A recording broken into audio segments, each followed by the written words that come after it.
મને ભરોસો છે ચેરમેન ઉપર ને આપના ઉપર ખેતવાર થાય તો કરજો, નહીં તો 5 વર્ષ આપણે કાઢવાના ભેગા છે. સત્યવલભાઈ રિક્વેસ્ટ છે સાહેબને, હું ભરતભાઈ મેં જવાબ સાંભળી આપણે જવાબ લઈ જાવ. બનાવવાનું આયોજન છે અને અત્યારે ડીપીઆર નો બોલે છે 250 થી 300 ઝાડો નાખ્યા, ઢીગા કાઢી નાખ્યા, ઢોર ઘસી ગયા ને મળી ગયા.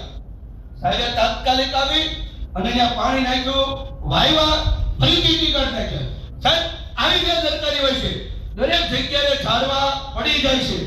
ગાર્ડન વિભાગનું એક નવું બિલ્ડિંગ બનતું હતું અહીંયા જોગેશ્વરી સેક્ટર બંગલાની પહેલા કે ઝાડવા પ્રશ્નોત્તરીનો સમય પૂરો થયો.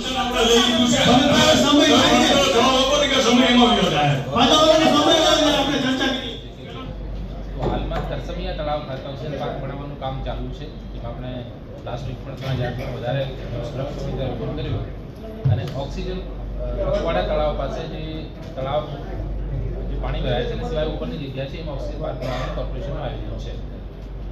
પાણી આવી રીતે ટ્રીટમેન્ટનું વધતું હોય એ તેવું જ. પણ આની પહેલા પણ બે મોટી કંપનીને ભાવનગર મહાનગરપાલિકાએ આવી જ રીતે પાણી આપેલું. તો હું જાણવા માંગુ છું કે આમાં જે આવક થાય છે એની આવક થવી જોઈએ. કોર્પોરેશનના સ્વભંડોળમાં જેટલી આવક વધે એના માટે એક જવાબદાર વિપક્ષ તરીકે અમે સહકાર આપશું ને આપતા રહીશું. પણ એ કંપની કઈ હતી અને કેટલા રૂપિયાની આવક એમાં થઈ છે એ જરા જણાવશો.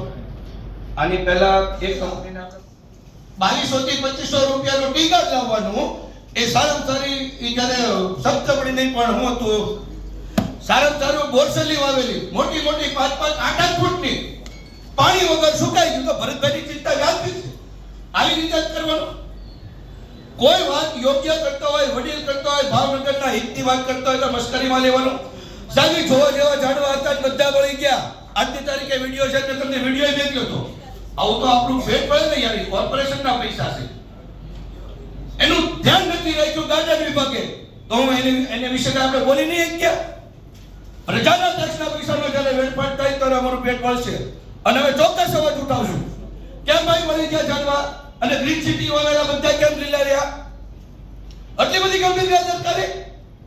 ગાર્ડન વિભાગ શું એમ ફાયર વિભાગ અહીંથી નીકળે જાહેર હેતુનો રોડ લક્ષ્મણભાઈ સોલિડ કરવા નાખેલા તો અહીંયા કોઈનું ધ્યાન નહીં ગયું એમાં અધ્યક્ષ. આ ચર્ચા કરવા અમે આવી છીએ અહીંયા.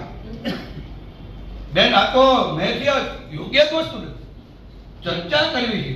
એકવાર આપણે લાખો રૂપિયાનો ખર્ચ કરીએ. સાહેબનું ધ્યાન દોર્યું હતું ગાર્ડન વિભાગ